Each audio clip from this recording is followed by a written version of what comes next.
22 जनवरी को रामलला भव्य और दिव्य मंदिर में विराज जाएंगे। उनकी प्राण प्रतिष्ठा होगी। तैयारी अयोध्या ही नहीं पूरे देश भर में चल रही है, लेकिन अयोध्या की तैयारी अलग है। यज्ञ अनुष्ठान की भी तैयारियां चल रही हैं। बात करने के लिए गोविंद देवगिरी जी महाराज हैं, जो ट्रस्टी भी हैं और राम जन्मभूमि तीर्थ ट्रस्ट के खजांची भी हैं। तो बहुत सारी जानकारी महाराज जी से आज लेंगे। महाराज जी, न्यूज नेशन में स्वागत है आपका। 22 तारीख को भगवान रामलला विराजेंगे।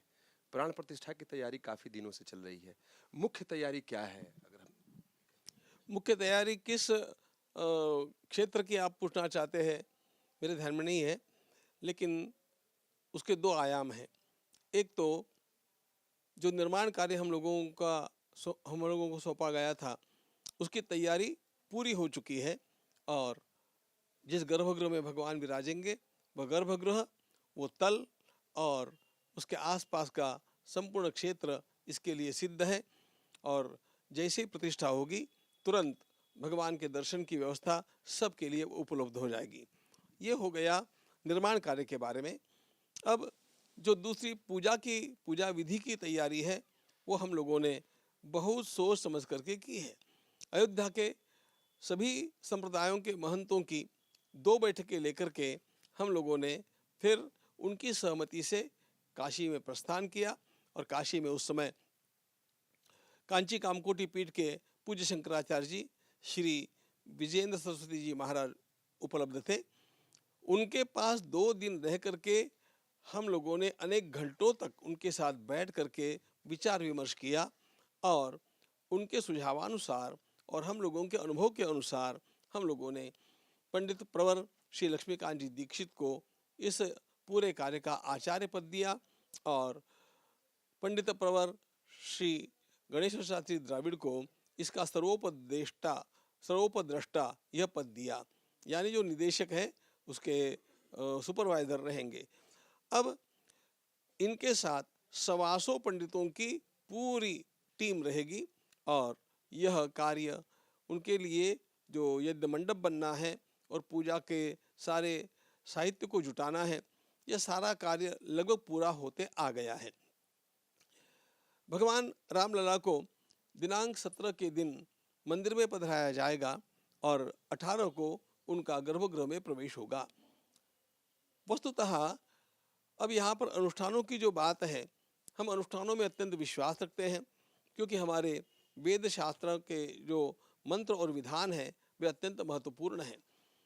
पता होना चाहिए सब लोगों को कि 5 अगस्त को जो भूमि पूजन अथवा कार्य आरंभ हुआ था, उससे 108 दिन पहले से यहाँ पर अनुष्ठान जो आरंभ हुए हैं वो लगातार अखंड रूप से अभी तक चल रहे हैं। गत 1.5 मास में समस्त वेदों के मंत्रों का यहाँ पर पूरा हवन हुआ। समस्त वेदों के यज्ञ यहाँ पर हुए, वे संपन्न हो चुके हैं। पूरे वर्ष भर में महाराष्ट्र के प्रति मास 11 पंडित आकर के यहाँ पर निःशुल्क अनुष्ठान करते रहे हैं और सभी प्रकार के देवी देवताओं के अनुष्ठान यहाँ पर संपन्न हो चुके हैं। और अब जो कार्य है वह कार्य प्रत्यक्ष रामलला की प्रतिष्ठा का है। तो 18 को एक और तो मंदिर में भगवान के श्री विग्रह के संस्कारों का आरंभ होगा, दूसरी ओर यज्ञ स्थल में अनेक देवी देवताओं की स्थापना होकर के उनके मंत्रों का जप, उनके स्तोत्रों का पाठ और उसके साथ साथ अनेक मंत्रों का हवन होगा। अब इसमें अनेक अर्चनाएं भी होगी। तो ये विधि विधान जिस प्रकार का हम लोगों को हमारी परंपरा से मिला है वह वहाँ पर चलेगा। यहाँ पर भगवान रामलला के अनेक प्रकार के अभिषेक होंगे। महाराज जी, मेरा सवाल ये था कि सबके जेहन में ये सवाल है, सब लोग जानना भी चाहते हैं कि 16 तारीख से संक्रांति खत्म होते ही अनुष्ठान शुरू हो जाएगा। 16 से लेकर के और 22 तारीख तक इसमें कितने तरह के अनुष्ठान होंगे, कितने तरह के यज्ञ हवन पूजन होंगे, इसके बारे में कुछ जानकारी दी। मैं वही बतला रहा हूँ कि 16 को कोई अनुष्ठान का प्रत्यक्ष आरंभ नहीं होगा। 16 का दिन प्रायश्चित्त का दिन है। जिन यजमानों को उसमें पूजा में बैठना है, उनके शरीर की शुद्धि के लिए जो कर्म करने आवश्यक होते हैं वो सब उस दिन आरंभ हो जाएंगे। 17 को भगवान रामलला पधारेंगे, 18 को यज्ञादिकों का आरंभ होगा। फिर इधर मंदिर में भगवान के विग्रह का अनेक प्रकार का स्नपन होगा। पाषाण के दोषों को निकालने के लिए और मूर्ति के निर्माण होते समय अनेक प्रकार के जो दोष आ जाते हैं, जीव हिंसा होती है या अनेक प्रकार का दोष उसमें आ सकता है, तो उन सब का परिमार्जन करने के लिए अनेक प्रकार के स्नपन होंगे। भगवान का जलाधिवास होगा, धान्याधिवास होगा, पुष्पाधिवास होगा, फलाधिवास होगा, शय्याधिवास होगा। इस प्रकार के अनेक अधिवासन होकर के अनेक प्रकार के मंत्रों से उनके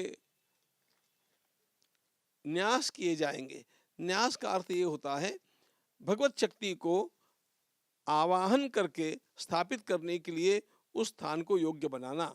ये सब काम 21 तारीख के सायंकाल तक चलता रहेगा और फिर 22 को वहाँ पर प्राण प्रतिष्ठा होगी। महाराज जी, कोई भी जब यज्ञ होता है तो उसके लिए यजमान का होना बहुत जरूरी होता है, ताकि कर्मकांडी ब्राह्मण संकल्प किससे कराएंगे। इसमें अलग अलग तरह के अगर यज्ञ होने वाले हैं तो इसमें क्या यजमान सब तय कर लिए गएंगे, और मुख्य यजमान की भूमिका में क्या प्रधानमंत्री नरेंद्र मोदी रहेंगे? यज्ञ के मुख्य यजमान के रूप में हमारे न्यासी बंधु डॉक्टर अनिल मिश्र ये विराजमान होने वाले हैं, क्योंकि जब यज्ञ का यजमान होना है तो वह सपत्नीक होने की आवश्यकता होती है, और इसलिए डॉक्टर अनिल मिश्र हमारे न्यासी भी हैं और सभी प्रकार से योग्य होने के कारण, और उन्होंने गत महीने भर अनेक प्रकार के जप जाप्य करके अपने को उसके लिए सिद्ध किया है, इसलिए अनिल मिश्र जी को मुख्य यजमान पद दिया गया है। और भी अन्य यजमान उसमें कोई हो सकते हैं, लेकिन उनको हम अभी तय करेंगे। अभी हम सब लोग मिल रहे हैं और उनका तय कर रहे हैं। मुख्य यजमान अनिल मिश्र जी हैं और स्वयं प्रतिष्ठा के यजमान हमारे माननीय प्रधानमंत्री जी हैं। महाराज जी, सवाल उठता है कि जब ये पूरी प्रक्रिया हो रही होगी तो यजमानों के लिए भी व्यवस्था, तो जो नियम निष्ठा यजमान के लिए अगर प्रधानमंत्री मोदी होंगे तो वो नियम निष्ठा भी उन्हें निर्वाहित करना पड़ेगा? आपकी जानकारी के लिए बतलाता हूँ, हमारे माननीय प्रधानमंत्री जी इतने सावधान हैं और इतने श्रद्धालु हैं कि उन्होंने स्वयं 15 दिन पूर्व संपर्क करके और इस बात की जानकारी मांगी थी कि उनको प्रतिष्ठा के लिए सिद्ध होने हेतु क्या क्या अनुष्ठान करने चाहिए, क्या क्या व्रत नियमों का पालन करना चाहिए, और वे सब उनको बतला दिए गए हैं। उनको 3 दिन क्या करना चाहिए, 7 दिन क्या करना चाहिए, 11 दिन क्या करना चाहिए, इसके अलग अलग उपवास के स्तर उनको बतलाए गए हैं और उस प्रकार का वे अनुष्ठान कर रहे हैं। इतना ही नहीं, गत 11 दिनों से वे विशिष्ट मंत्रों का जप भी कर रहे हैं। ये सब उनको महात्माओं के द्वारा बतलाया गया और वे उसका पालन कर रहे हैं। एक सवाल और भी लोग जानना चाहते हैं, सबके मेरे मन में भी ये जिज्ञासा है कि 3 प्रतिमाएं भगवान की विग्रह बनाई गई थी, एक 18 तारीख को गर्भ में आ जाएंगे। जब भी प्राण प्रतिष्ठा हम लोग अपने गांव में या मंदिर में या शहर में देखते हैं तो या तो नगर भ्रमण होता है, फिर उसका पूजन होता है, नदी स्नान होता है, तो क्या ये भी प्रक्रिया अपनाई जाएगी या इस बार यहाँ कुछ दूसरी प्रक्रिया अपनाई गई है? अन्य मंदिरों की स्थापना और यहाँ के मंदिर की स्थापना, इसमें एक अंतर ध्यान में लेना चाहिए। यहाँ का जो मंदिर है, सारे विश्व का ध्यान इस मंदिर की प्रतिष्ठा की ओर है, और यह जो नूतन निर्मित प्रतिमा है वह वजन में भी बहुत भारी है, और यह ध्यान में लेकर के यहाँ के लोगों के उत्साह को, उनकी श्रद्धा को, उसके कारण निर्माण होने वाली भीड़ को ध्यान में लेकर के भगवान को शीघ्रता के साथ मंदिर में पहुंचाया जाएगा। लेकिन उनके संस्कार सभी के सभी होने वाले हैं। जैसे संस्कार आपने अन्यत्र कहीं पर भी किसी भी प्रतिमा के सुने होंगे, वो सारे संस्कार उनके भी होने वाले हैं। एक दीक्षा संस्कार भी होता है अगर प्रतिष्ठा होती है, तो क्या यहाँ भी भगवान की दीक्षा होगी? बिल्कुल होगी। तो दीक्षा गुरु का भी चयन होना होगा? हाँ, वो हम कर लेंगे। अभी चयन नहीं हुआ? हम कर लेंगे, अभी उसके लिए हम मिल रहे हैं। आगे सवाल ये जानना चाहिए कि जो भगवान के विग्रह बनाए गए हैं, उसको जैसे 3 महीने पहले सवाल किया था, तो उसमें से एक का चयन होना था, तो जो चयन आप लोगों ने किया है, आप सब लोग उस दिन मौजूद थे, उसके लिए आधार क्या रखा कि किस तरह के भगवान का विग्रह हो जो वहां स्थापित किया? भगवान के विग्रह के निर्माण के पूर्व हम लोगों ने कुछ उसके मानक दे दिए थे, क्राइटेरियाज दे दिए थे, और उन सारे मानकों का पालन जिनमें हुआ, ऐसे विग्रह का स्वीकार करना हम लोगों के लिए एक बाध्यता थी। एक बात मैं बतलाना चाहूँगा कि तीनों विग्रह बहुत सुंदर बने हुए हैं और इसलिए हमें इन तीनों विग्रहों में भी चयन करना हमारे लिए एक बड़ी चुनौती थी, लेकिन चयन तो करना ही था, इसलिए हम लोगों के द्वारा चयनित जो विग्रह है वह एक ही रहना था। अब ये जो मानक हम लोगों ने दिए थे और जो उन विग्रहों में हम लोगों को मिलते हैं, वे मानक थोड़े से बतला देता हूँ। भगवान की अवस्था 5 वर्ष के बालक से छोटी होनी चाहिए। ये भगवान का जो मंदिर है यह बालक राम का मंदिर है, रामलला हम उसे कहते आए हैं, चाइल्ड राम। तो 5 वर्ष की अवस्था से पूर्व का ही वह विग्रह होना चाहिए। ऐसा बाल भाव के साथ साथ देव भाव, इन दोनों का सम्मिश्रण उसमें होना चाहिए, यह हमारी बात थी। भगवान श्री राम आजानुबाहु रहे, उनके हाथ घुटनों तक लंबे रहे हैं, ऐसा वर्णन हमें स्थान स्थान पर मिलता है। तो उस प्रकार के उनके बाहुओं की लंबाई भी होनी चाहिए। उनका संपूर्ण शरीर सुडौल था, बहुत सुंदर वर्णन उसका वाल्मीकि रामायण में मिलता है। और उनके स्कंद पुष्ट थे, छाती उठी हुई थी और भगवान निरंतर स्मितहास्य करते रहते थे। ऐसे कोमलांग भगवान का विग्रह हम लोग चाहते थे। भगवान की कृपा से भगवान स्वयं आकर के उस विग्रह में विराजमान हो गए और ऐसा लगता है कि उस विग्रह को हम देखते ही रहे। ये सब हमने बहुत समीप से उस विग्रह का निरीक्षण करके देखा है। उनके सभी के सभी अवयव अत्यंत सप्रमाण हैं और उनके जो अलंकार हैं वे भी चुने हुए और बहुत थोड़े लेकिन बड़े सुंदर हैं और भगवान का भाव तो अद्भुत है। इस प्रकार के श्री ठाकुर हम लोगों को उपलब्ध हो रहे हैं, हम लोगों के जीवन की धन्यता है। महाराज जी, आपने खुद कहा कि 3 विग्रह बनाए गए थे, वो एक दूसरे एकदम बहुत सब तीनों अद्भुत, तो फिर वो 2 जो विग्रह बचे उसके लिए आप लोगों ने क्या सोचा है? अभी हमने उसके लिए कुछ सोचा नहीं है, इतना ही सोचा है इनको भी सम्मान के साथ कहीं न कहीं विराजमान किया जाएगा। अभी तो ये हमारे पास में रहेंगे। उसमें से एक विग्रह को तो हमें अपने ही पास रखना पड़ेगा, क्योंकि ये निर्माण करते समय हमारा जो दृष्टिकोण था उसमें एक बात यह भी थी कि भगवान के लिए जो वस्त्र बनने वाले हैं, जो अलंकार बनने वाले हैं, उनका नाप लेने के लिए एक अलग विग्रह की आवश्यकता रही, क्योंकि कोई भी एक बार प्रतिष्ठा होने के बाद में उस गर्भगृह में जाने वाला नहीं है। तो इसलिए भगवान के सारे प्रकार के नाप लेने के लिए एक विग्रह की और भी आवश्यकता थी। तो हम उसको संभाल करके रखेंगे, सम्मान के साथ रखेंगे और अन्य भी विग्रह का क्या करना है हम शांति से सोचेंगे। लेकिन ये सारे विग्रह बड़े सुंदर हैं और हम सबका सम्मान करते हैं।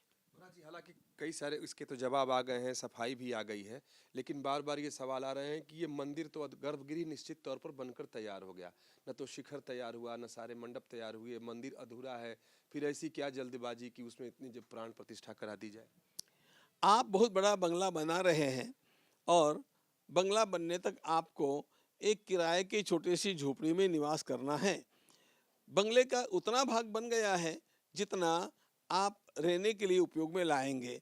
तो आप स्थलांतर करेंगे कि वर्षों तक और प्रतीक्षा करेंगे, आप बताइए। तो सुनिए, पहली ये भावना की बात हुई और दूसरी बात, शास्त्रों में विधान देख करके हम लोगों ने ये निश्चय किया कि इस अवस्था में भी वहां पर प्रतिष्ठा की जा सकती है। अच्छा महाराज जी, ये शास्त्र सम्मत है, यानी कहीं से शास्त्र का उल्लंघन नहीं? उल्लंघन नहीं है, बिल्कुल उल्लंघन नहीं है। अच्छा महाराज जी, अब थोड़ा सा अलग हटकर कि अब पूरे देश में उत्साह है, विदेश में उत्साह है, भगवान रामलला के लिए लोग अधिक से अधिक उपहार लेकर अयोध्या पहुंच रहे हैं, वो तो आ ही रहे हैं। और आप तो चूंकि खजांची हैं, पूरा सब कुछ देख रेख आप कर रहे हैं। निधि संग्रह के समय जो धन प्राप्त हुई, जिससे मंदिर की शुरुआत हुई, क्या वो परंपरा, वो सिलसिला अभी भी चल रहा है कि भगवान के लिए दान आ रहा है, या अभी वो कहीं थमता हुआ है, या पहले से ज्यादा बढ़ गया है? समर्पण के काल में हम लोगों ने अपेक्षित रखा था कि लगभग 1100 करोड़ रुपयों की दान राशि हमें प्राप्त होगी। भगवान की कृपा, लोगों का उत्साह और लोगों का भगवान श्री राम से अगाह प्रेम, इसका परिणाम ये हुआ कि जितना हम लोगों ने सोचा था, हम लोगों का सोचना बौना रह गया, लोगों ने 3 गुना से भी अधिक हम लोगों को प्रदान किया। यह तो समर्पण के समय की बात हुई। उसके पश्चात भी यह प्रवाह चलता ही रहा। समर्पण के समय भी हम लोगों को यह उलाहना मिला कि हम लोग तो प्रतीक्षा करते रहे, लेकिन आप लोग हम तक पहुँचे ही नहीं। ये बात हम भी जानते थे कि हम लोगों ने प्रयास तो बहुत किया, लेकिन सब लोगों तक हम पहुँच नहीं पाए। जितना प्रयास किया उतना ही हम लोगों को करना संभव था, जितना संभव था कर लिया। फिर लोगों ने पूछा कि अब हम तो कुछ करना चाहते हैं, तो एक ही मार्ग बचा था कि उसके पश्चात भी वे ऑनलाइन अपनी राशि जमा कर सकते हैं, और लोग तब से करते रहे, वो अभी भी कर ही रहे हैं।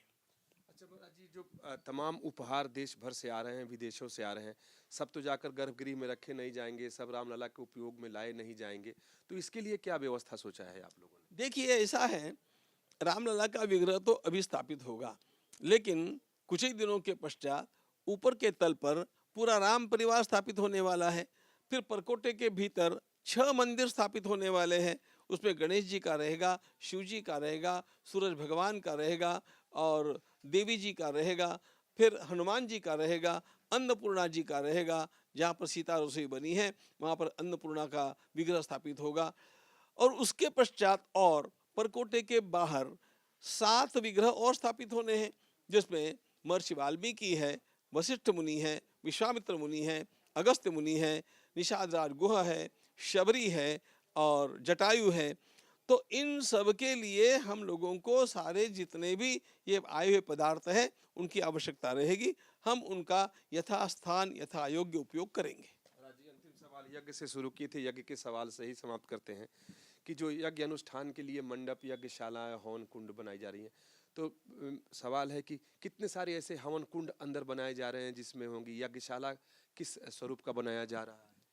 ये मुझे जाकर के देखना चाहिए, मैं बिना देखे नहीं कहूँगा, लेकिन जहाँ तक मेरा आकलन है यहाँ पर पंचकुंडी होना चाहिए।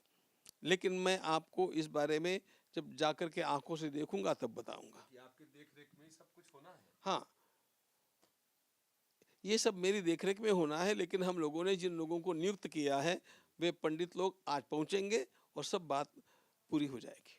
22 तारीख को एक नया इतिहास तो बनेगा इस दिन। मंडप बनकर के तैयार हो गया है, कुंड बन रहे हैं। अच्छा, मंडप तैयार है, कुंड बन रहे हैं। हाँ, उन्हीं कुंडों में फिर यज्ञ शुरू। हाँ।